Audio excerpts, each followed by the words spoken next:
코스피가 사상 처음으로 5천선을 돌파한 가운데 나경원 국민의힘 의원이 축포는 이르다, 유동성과 낙관론이 맞물린 착시인지 철저히 점검해봐야 할 때라는 반응을 내놨습니다. 나경원 의원은 이재명 정부의 코스피 5천 공약이 절대 불가능하다고 주장한 바 있습니다. 반시장, 반기업 DNA 이재명 후보가 코스피 5천 시대라는 허황된 구호를 외치고 있습니다. 마치 신기루 같습니다. 이재명 후보의 뿌리 깊은 반시장 그리고 엉터리 경제 정책으로는 절대 불가능합니다. 나 의원은 페이스북을 통해 코스피 5천 돌파, 어려운 여건 속에서도 우리 기업들이 이뤄낸 성과라는 점은 평가받아 마땅하다고 했지만 부정적인 입장을 계속 유지했습니다. 지수는 5천인데 왜 국민의 통장은 늘지 않는가?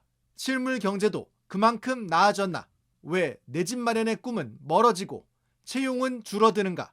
정부는 빚을 내 확장 재정을 반복하고 각종 쿠폰과 현금 살포, 연기금과 세제까지 총동원해 지수를 밀어 올리고 있다고 주장했습니다. 고환율, 고물가, 온갖 규제로 기업 수익력은 깎아놓고 자신들의 언행 불일치, 반시장, 반기업 규제에도 지수가 올라갔다고 스스로 축배를 드는가 모렴치하다고 덧붙였습니다. 한미연합훈련 위에 대장동 항소 포기는 지금 제가 근데 오늘 이 말씀은 꼭 드리고 싶은데 지난주 금요일부터 지금 코스닥이 많이 오르잖아요. 맞습니다. 근데 이게 코스피는 지금 아직도 저평가 상태이기 때문에 코스피는 네. 실제 자산이나 수익, 기업들이 내고 있는 실적에 비해서 아직도 가격이 낮은 상태이기 때문에 소위 말해서 PBR이 신흥국만큼도 아직 못 간 상황이기 때문에 지금 네. 1.6일 겁니다. 지금 코스피의 PBR이 저평가 상태인 게 맞는 거예요. 그러니까 가격이 정상화되는 과정으로 볼 수 있는데 이렇게 말씀드리면 뭐 어떻게 생각하실지 모르겠습니다만은 코스닥 같은 경우에는 저평가를 개선하는 거랑은 관계가 없는 일입니다. 그러니까 지금도 코스닥 시장은 네. 그 안에 소속되어 있는 기업들이 내고 있는 수익, 실적에 비해서 가격이 높은 상태입니다. 누나 그러지 말라고 댓글 올라. 네. PER이 어렵게 100이 왔는데, 넘잖아요. 여기까지. 네. 그러니까 그래서 제가 드리고 서가 100이 넘는다고요? 네. 일부 기업들? 아니요, 코스닥이요. 전체가 지금 평균 내보면 100이 넘어요? 네. 아, 그렇게 비싸요? 근데 그건 왜 그런 좀비 기업이 많아서 그런 거예요? 그러니까 그래서 과대평가되고 이래서 제가 그런 드리고 싶은 말씀은 지금 이제 지난주 금요일부터 보니까 그 코스닥 레버리지 상품의 ETF 투자가 늘어나면서 네. 맞아요. 지금 이제 150에 들어가 있는 상위 기업들의 주가가 거의 일제히 올랐는데 네. 이게 레버리지 투자가 지금 많이 들어오는 것 자체도 굉장히 신중하셔야 되는, 네. 조심하셔야 되는 문제고 맞습니다. 네. 이게 코스피의 상승하고 코스닥의 상승은 그 의미가 다르기 때문에 아. 저평가된 것이 이제 그 제대로 된 평가로 올라가는 것과 이제 현재 상태에서 어느 정도 고평가가 포함되어 있는 상태에서 아. 이제 이것들을 건강하게 하는 거는 과제 자체가 좀 다른 네, 거예요. 네, 그래서 네, 네. 코스닥과 관련해서는 그 지난주 청와대 오찬에서도 대통령과 나눈 말씀은 네. 이거를 예컨대 뭐 지수를 얼마까지 올려보자 이런 취지에서의 의논이라기보다는 코스닥의 과제는 이런 겁니다. 그러니까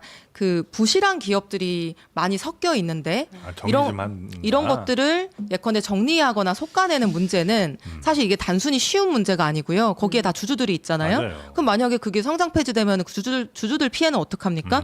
그럼 이제 주주들 피해를 없거나 최소화할 수 있는 방향으로 그런 부실 기업들을 어떻게 정리하거나 개선할 건지, 그리고 좋은 기업들이 코스닥에 상장되는 경우들이 많이 있거든요. 예를 들면 네이버, 카카오도 원래는 코스닥 상장사였는데 이제 네. 어느 정도 규모가 되면은 이전 코스피로 상장을 가. 해요. 코스피로. 네. 근데 좋은 기업들이 계속 이전 상장을 해버리니까 코스닥에는 그런 덜 좋은 실적이 기업들이 좋고 전망이 좋고 한 남아있다. 기업들이 오래 남아있지 않는 이런 문제들, 이런 것들을 어떻게 시스템적으로 제도적으로 개선할 거냐라는 네. 의논을 나눈 것이고, 그러니까 원래는 이제 코스피랑 코스닥은 성격이 다른 시장이어야 되는데 마치 1급 시장, 2급 시장처럼 네. 이게 나눠져 있어갖고 네. 그 코스닥에서 잘 나가면 코스피 가고 이런 건 사실 말이 안 되는 거잖아요. 네. 그래서 저는 코스닥 시장에 대해서 제가 관심도 앞으로 더 많이 가지면서 이런 고민을 해보려고 하는데 그 고민의 방향성은 지금 좋은 기업들이 계속 빠져나가고 부실한 기업들이 계속 남아서 그 과정에서 주주들이 피해를 입는 경우들도 많이 생기고 하는 문제를 어떻게 하면은 건강하고 건전하게 만들까라는 문제 의식에서 고민하고 있는 거고 네. 이게 좀 그런 지점을 잘 고려하셔서 레버리지 투자나 이런 좀 위험성이 높은 부분에 대해서는 조금 신중하게 접근해 주셨으면 좋겠다는 말씀을 드리고 싶습니다. 네. 트럼프 대통령의 발표에 주식 시장은 별로 흔들리지 않은 모습입니다. 오히려 올랐습니다. 코스피가 3% 넘게 급등하며 종가 기준으로 사상 처음 5,000선을 넘었습니다.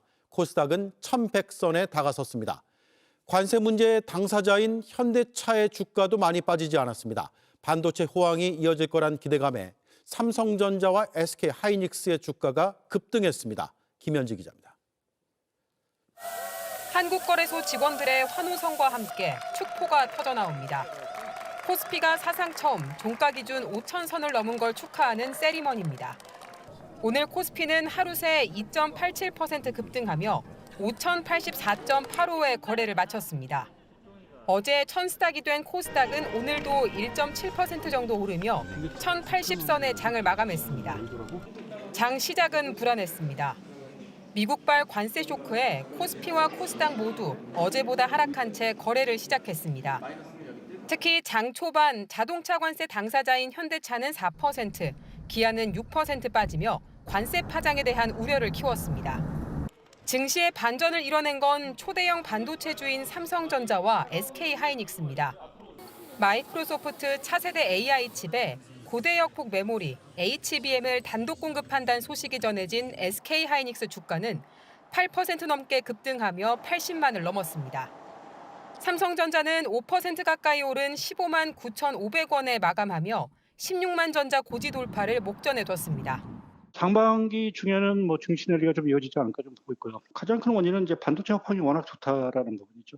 두 반도체주가 분위기를 바꾸자 현대차와 기아 주가도 하락폭이 줄면서 결국 0에서 1%대 내린 약보합세로 장을 마쳤습니다.